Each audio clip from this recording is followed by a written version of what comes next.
دادستانی منطقه کلاب گفت 4 تن از خیشان گلمراد حلیموف برای مقابلیت با کارمندان پلیس کشته شدند.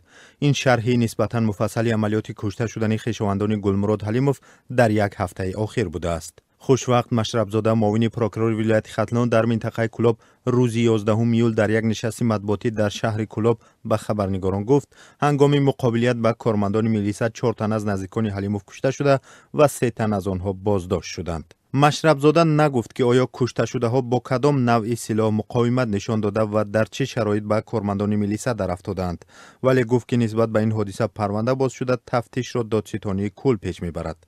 معلوم نیست که این حادثه از روی کدام ماده بررسی می شود.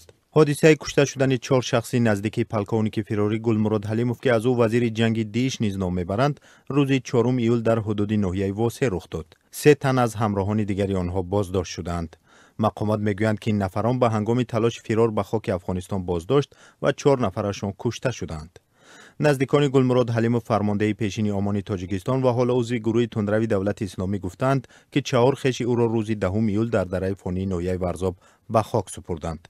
به قول آنها نیروهای انتظامی صبح بر وقت دوشنبه جسد فاضل و سلطان مراد حلیموف برادران گلمراد، افضل عبدالرشید فرزند خورسند حلیموف و نعیم رحمانوف دادر عروس سید مراد حلیموف را به دست نزدیکانشان دادند. بنا به اطلاع منابع رسمی، این افراد شب 4 ایول امسال در یک زد و خورد با نیروهای انتظامی تاجیکستان در حدود دهه عبرتی ناحیه واسع ولایت ختلان کشته شدند.